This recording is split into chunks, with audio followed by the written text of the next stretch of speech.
All right. First thoughts, initial impressions. Literally just walked out of the theater, sitting in the courtyard outside of the AMC. Jurassic World Rebirth. First of all, is that even an appropriate title? Is the franchise reborn? You know, when the credits rolled, that was one of the things I thought about. Was, where do you go from here? Yeah. Because the whole talk surrounding this movie over the last couple of months leading up to today was, this is Jurassic franchise getting back to its roots. But early in the movie, and by the way, is this a spoilery thing, or is this, how are we going to, we'll do non-spoiler off the top and then give a spoiler alert. Just wanted to make sure. Yeah, initial thoughts and then kind of off the top, but is it reborn? Because personally, I feel like Rebirth would have been a more appropriate title for one of the previous sequels. Like if they had done that for the 2015 movie, it would have made more sense than this one, in my opinion. Honestly, even Dominion would have been better off Rebirth. Yeah.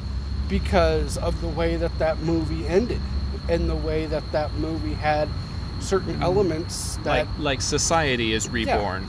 Yeah. Society is reborn in a new way with, with dinosaurs. Yeah. Right? Yeah. This almost regressed a little bit, and this isn't a spoiler because it's been talked about in the plot description, but in a sense, like the idea, the concept of dinosaurs just continues to regress almost. Like the ones that are still alive have moved to the equator. That's literally in the description of the movie, like the plot outline. So we're getting less and less dinos on the mainland, and it's hard to picture a quote-unquote rebirth when they're dying out and moving to the equator. And I don't know, it in a sense it almost feels like the Lost World, in the sense that this is a part of the world that you're kind of having to rediscover by making that part of the world, by that part of the equator kind of cut off from human life. It's very much like the Goldblum movie in that respect. It really much is, and it's funny you make that comparison, because there were a lot of parts in this film I got Lost World vibes. 100%. And you know what? I'm not mad at that, to be honest with you. I feel like Lost World gets a lot of hate. And I think, and like you and I literally just said a few moments ago, when the Lost World came out, everybody went into it wanting it to be the 93 film. The 93 film. Yeah. And here we are 32 years later, and it's safe to assume that that's probably never going to be replicated again. No.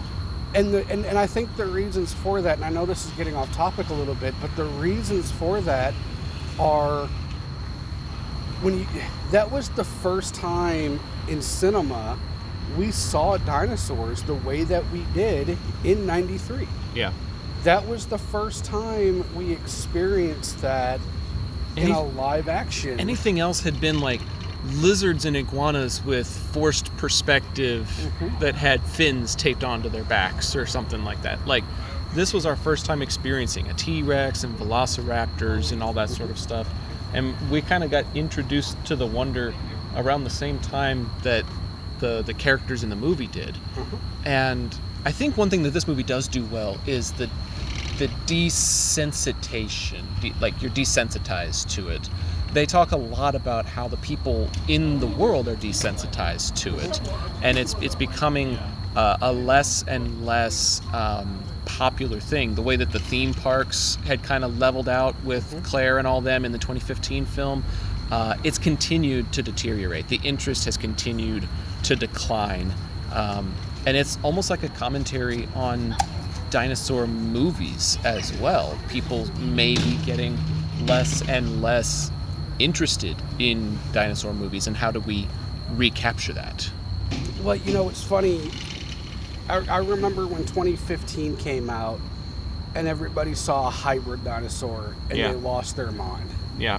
And then a couple years later, we saw even more of them and people lost their minds in a negative way. Mm-hmm. You know, and then in Dominion, we saw, you know, the Locust, Yeah. which, you know, unpopular opinion, to me, that actually made logical sense. Did I want to see that in a dinosaur movie? Not particularly. Probably not. But from a genetic engineering standpoint, Mm-hmm. where people are trying to use this technology and these methodologies for profit, I mean, and that goes back all the way to 93. It does. You know, I mean, the events of that movie probably wouldn't have happened without Nedry. Right. Without Nedry, without genetic engineering, without the idea of using technology for profit. Mm-hmm. And this movie has all of those roots. It has the greed of humanity encapsulated in it. It has the desire of exploiting dinosaurs for profit. And it has that morality tug to a certain extent. But I feel like it doesn't get explored in quite the way that some of the other movies do. I think Fallen Kingdom explores it really well. I think, honestly, Dominion explores the hubris of man and its greed really, really well. It comes at the expense of exploring dinosaurs, and so what this movie does is it kind of flips it. Like, yeah, you get a lot more exploring dinosaurs, you get a lot more being in the wild, but you get a little bit less of that morality check. It does get explored, but it probably gets touched on a lot less than some of the other installments. It does, and I'm going to say this, and this might be controversial to some people. So, I feel like this movie, and look, right now, there's a lot more about this movie that I liked that I didn't like. I'm going to say that off the top. I said that I think that some of my favorite scenes from the Jurassic franchise came out of the 2.5 hours I just sat in that movie theater. And I wholeheartedly believe that. There are several scenes that I am going to remember from this movie for a long time.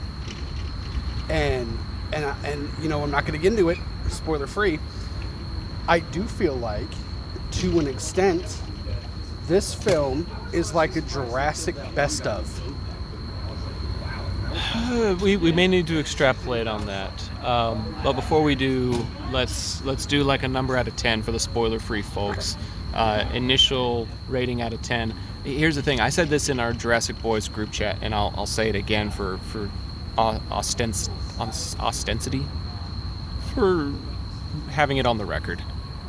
There were some scenes that I thought were 10 out of 10. Mm-hmm. There were some other scenes that I thought were closer to 4 or 5. Yeah.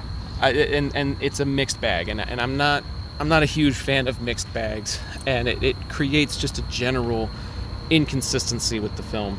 But as a whole, the law of averages would suggest probably in the ballpark of a 7 out of 10. So I think that's what my initial number is going to be, probably in the ballpark of a 7. I'm kind of waffled between a 7.5 and an 8. Okay. I think, and where my mindset is, I agree with you about the mixed bag. That some things, 10 out of 10. Some things completely felt unnecessary. Yep. But I feel like the things that were unnecessary don't necessarily take away from the movie as much as the things that excelled bring to the movie. Okay. Does that make sense? Like, I think the weight is so... It tips the scales. It tips the scales. The good outweighs the bad. By a lot. And not just by numbers, but I think, you know, yeah, there's a couple things you're like, oh, well, that could have been 30 seconds back. But then when you see some of those scenes that you're like, holy crap, that is awesome.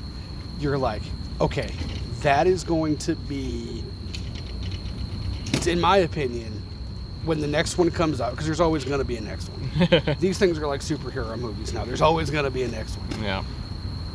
When the next one comes out, there's probably going to be scenes that I think of and I compare them to scenes from this film. Okay. And I'll get into some of those here in a few moments. But yeah.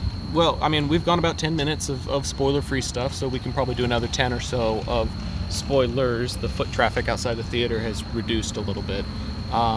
Let's do the Oreo method. Let's do like one half of the sandwich is a good thing, the middle is like a bad thing, and then we end it on one more good thing. Okay. Does that make sense? Yeah, that's how I rate people up. So going by the Oreo method, we start with a good thing that we really liked from this film. What was one of those 10 out of 10 moments for you? So there was a scene early in the movie where... Spoilers alert, by the way. Spoiler. Here we go, spoilers now. You've got 10 minutes of spoiler-free, now you get 10 minutes of spoilers. There was a scene where, early on in the movie, where they finally get to shore after they're beached, essentially. Yeah. And one of the characters is trying to gather their supplies from the water and pull it back to the shoreline. Yeah. To get it out of the water. Yeah. A member of the crew that was put together. Of the crew, yeah. Yeah. And in the background, you see a very cleverly placed Spino Yep. stand up and get in the water. Yep. And you had a hunch what was going to happen just because if you've seen an action movie enough times.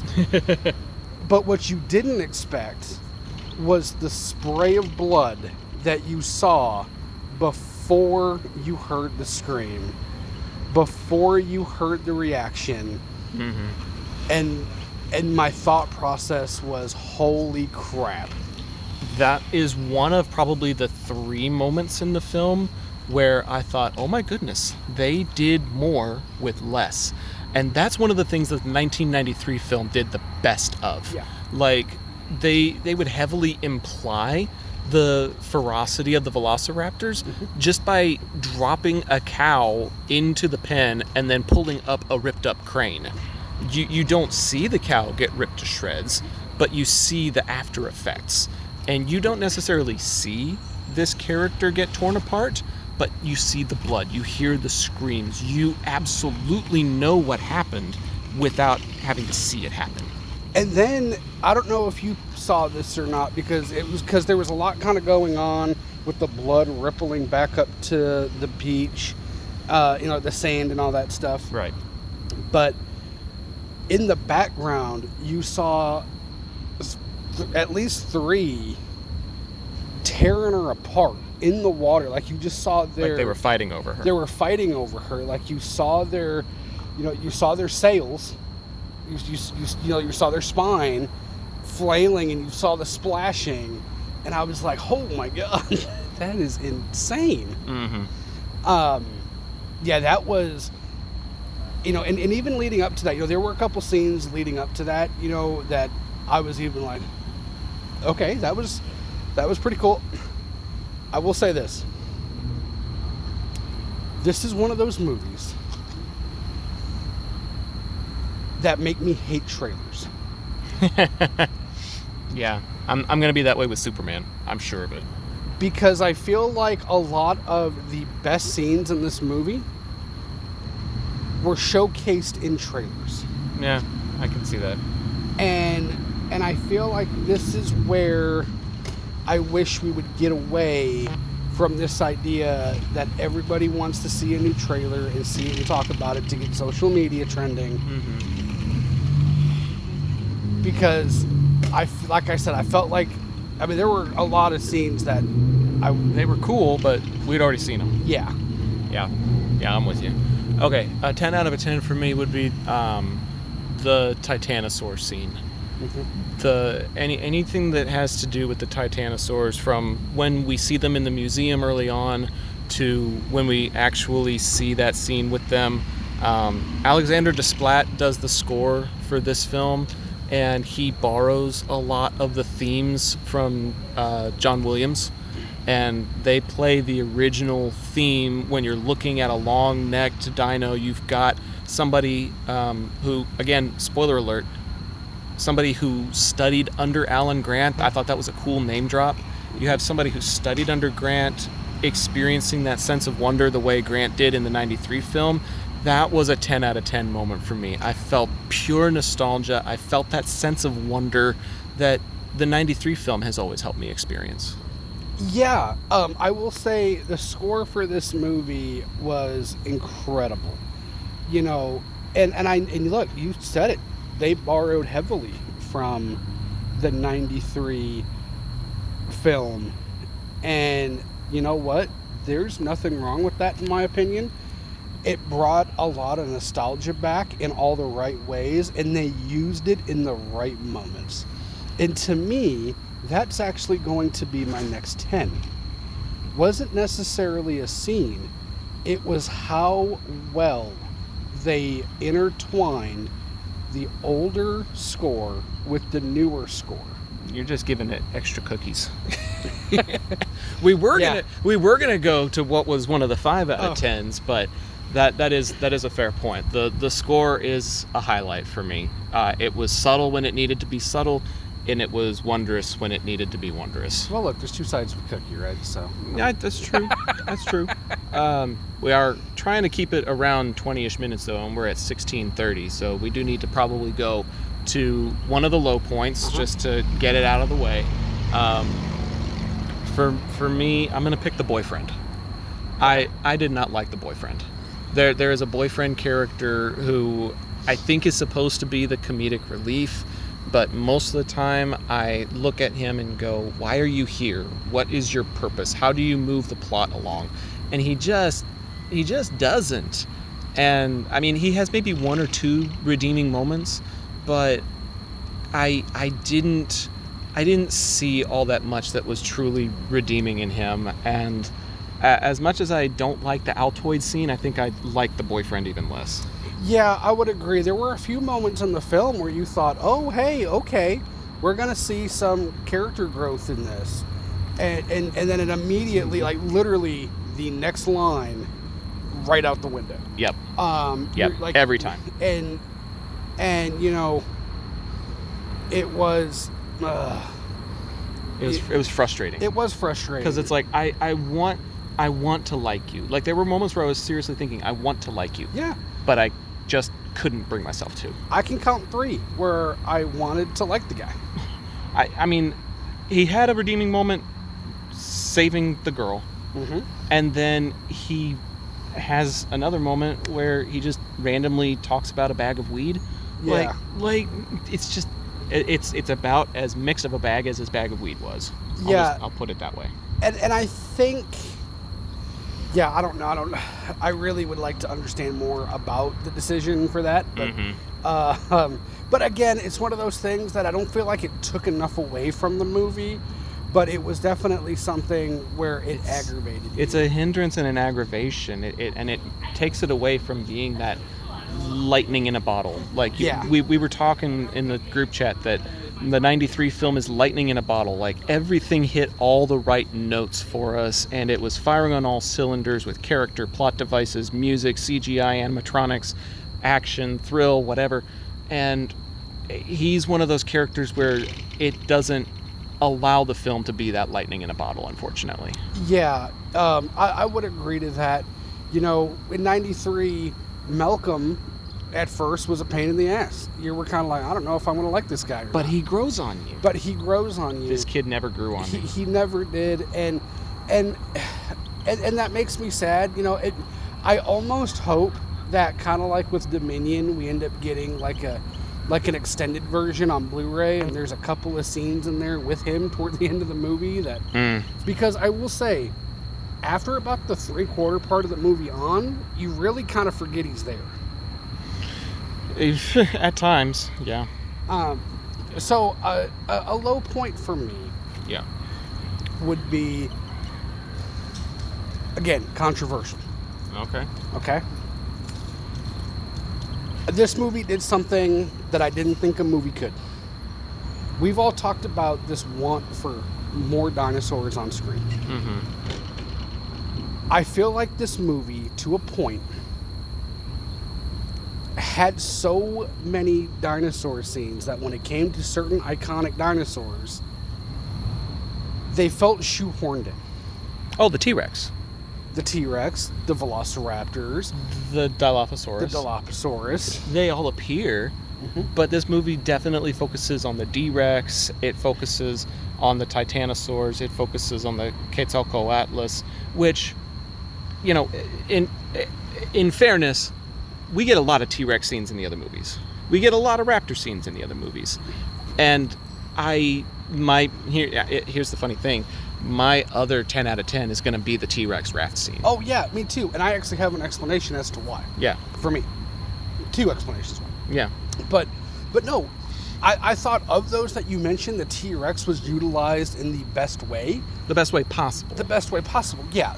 It didn't become the primary antagonist because that job belongs to the D-Rex. Yeah. Like, they wholeheartedly are 100% bought in to the D-Rex being the big antagonist in this film. Yeah.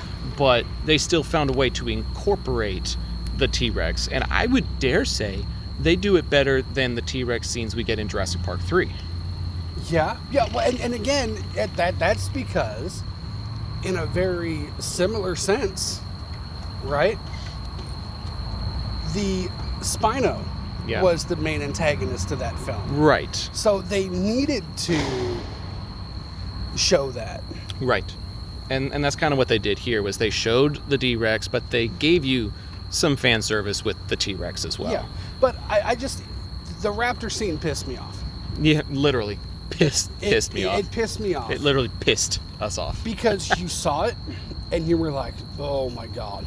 You were like, oh, you're going to get him. Like, yay, yay. And then, no, why would you do that? And that goes back to my comment earlier about this film feeling like a Jurassic franchise best of.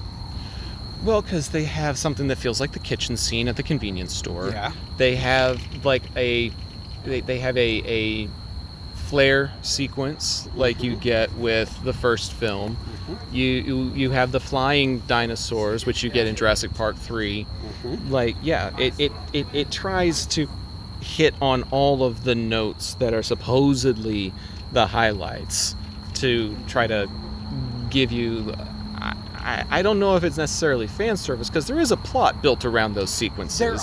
There are, but you also had the moment where the family is sitting there against a tree, and they're kind of having a moment, having that quiet downtime. Yeah. Calm before the storm, kind of like Alan and the kids do in the trees. Yep. Exactly. Yeah. So there were like just a lot of those little things. So, and I'm going to end this with another 10 out of 10. You talked about the raptor scene. Yeah. Not the raptor. The T-Rex scene. T-Rex I was raft. thinking raft. The rafter. Yeah. the rafter scene. The raft scene. I love that scene for 2 reasons. One, I thought that was a very clever use of the T-Rex, to see the T-Rex swimming, to see the T-Rex in water, to see all of those components, and see the T-Rex in a different kind of way. Dude, when the raft inflated and then it fell and it disappeared, that was another one of those doing more with less moments that I talked about earlier. The girl inflates the raft, it goes up sideways, when it comes back down flat, boom, Rex is gone. I thought it slinked into the water. It didn't, but that's what it implies, and it's like, oh shoot, this is about to get good. And here's the other thing. The Rex being able to swim is straight out of Crichton's novel. It's a callback. It's a hearkening to the book itself in a way that has never been done in any of the previous films. And that's why it's a 10 out of 10 for me, because this is a scene for the diehards. This is a scene for the people who have read the book, who are purists about the first film and wanting it to be more realistic to the source material. This is David Koepp saying, here is actual source material for you. This is it brought to life. I know it's 30 years late, but here you go. Yes, so there is definitely that. And I can't disagree. That is so cool that they incorporated that scene, something similar, that here we are 32 years after the first film, and we're still incorporating things from the novel. Yeah. Why I loved that scene so much is I grew up playing the Sega Genesis Jurassic Park movie adaptation. Okay? And it's got a river scene. It has a T-Rex river scene. Oh, that's cool. And when I was like, oh my God, that is so freaking awesome. And it makes, and it's just one of those things where you're like, man, because, when I remember playing that game when I was a kid, be like, man, when the hell were they ever in a boat? It was in the book. It was in the book, and to see that in a movie, and to see it so well done in a movie, I thought was cool. And that's one of those scenes that I said, I'm gonna remember. Oh yeah. A long, long time. Yeah, yeah. It's very memorable for sure. But then the last little bit. Let's finish. We're already over 26 minutes. So much for being a 20-minute review. Last little bit. Let's talk a little bit about the D-Rex itself as a creature and the impact that it has on the finale of the film.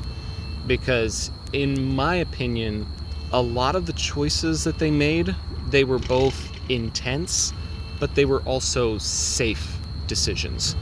Some of the characters that they killed, some of the ones that they saved, some of the things that they did to help finish the film, it felt like a safe decision rather than a gutsy one. You didn't necessarily feel scared for all of the characters, which, considering how menacing and creepy as hell this creature looks, I think we should have been more concerned for people's welfare than we ended up being. Oh, 110%. And I feel like this movie had the opportunity to end on, I don't want to say a sad note, but it had the opportunity. Maybe a heavy note? A heavy note. Yeah. And it chickened out at the last minute. Yep. And that was one of the things that I said, why? Yeah. There's a scene, we talked about a few moments ago, there's a flare scene. Yep. And toward the end of the movie, it appears as if one of the members of the crew sacrifices himself for the common good of everybody else, which is something that no one in the movie had done yet. I mean, people had died, but not purposely. Not sacrificing. Yeah. Yeah. And you even got a really cool visual of a wide shot of the flare in the jungle. Just the flare giving out. And then just the flare going out. Yes. I thought that was a great metaphor. And then it turned out to not be a metaphor. And it frustrated the hell out of me. Because to me, it ruined that entire sequence. Yes. That entire sequence. That whole moment of it going out was meant to be like the flare going out was like the life going out of that character. Uh-huh. And then literally a minute later you turn around and it's like, oh, actually, he's not dead. Yeah.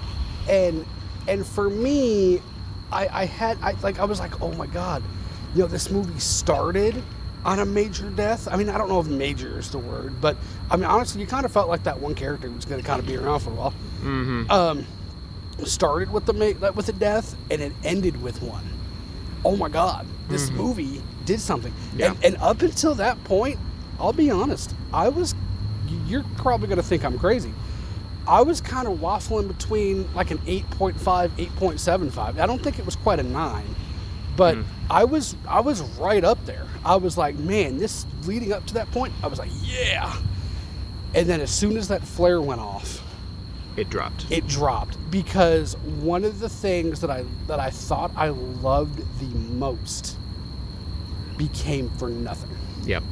And that bugged me, and that's going to be something that bugs me about this film for a while. Yeah, yeah. And here's the other thing. Then, and this will be the last thing that we talk about. The D-Rex looked like a Rancor from Star Wars had an orgy with the alien from Alien, and its roar was supposed to be that of like a T-Rex, but it was a little more shrill in certain points, and like I said a moment ago, it was supposed to be intimidating, but because of the plot armor that they put around our central characters, it kind of lost its luster. And now that everybody in this movie that survived has seen what this creature looks like, odds are they're probably not going back. So is it a wasted creature because they're probably never going to go back to this island and we're never going to see this animal again? Yeah, you know, that, to me, this circles back to the opening part of our conversation. Mm-hmm. Was this really a rebirth? Right. Because beside a little fan service dinosaur leaving the island on a backpack, in a backpack, nothing, every part of this film is almost encapsulated. Yeah. Minus the main plot point. But even that isn't to bring dinosaurs back like in previous films. No. It was an extraction mission, kind of like what The Lost World was. Yeah. Only there's no San Diego scene in this movie, thank God. Yeah.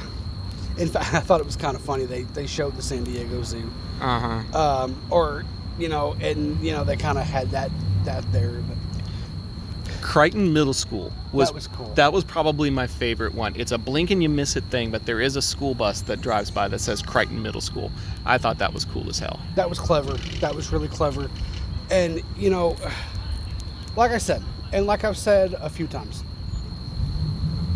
if you take the parts of this movie that I dislike and the parts of this movie that I do like, the like far exceeds the dislike.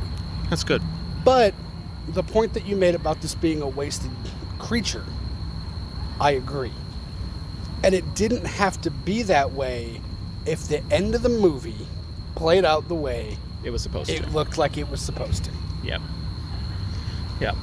He loses its impact, and now all of these people are going to have some sort of a cautionary tale that's like, do not go back to this island for any reason. So there's very little chance that we're ever going to encounter this creature again. So that's the frustrating part for me personally, is it was supposed to be big and menacing, and I think all it's really going to do is sell a bunch of toys. And I'm going to ask this question too. And how many more islands can there be? Well, in The Lost World, it was supposed to be 5, Las Cinco Muertes. We've been to Ila and Sorna, and then we've been to this one, and I think we've been to another one.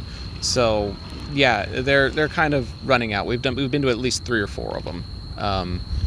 But with this whole thing about them kind of moving towards the equator, they kind of make it seem like there may be other islands, or there may be other equatorial jungle countries kind of in South America area, or like the equator belt in Africa or something like that. So like there's still possibilities, but yeah, I'm with you. We're kind of running out of source material in certain places. Yeah, and that's why this creature, to me, bugs the living bejesus out of me.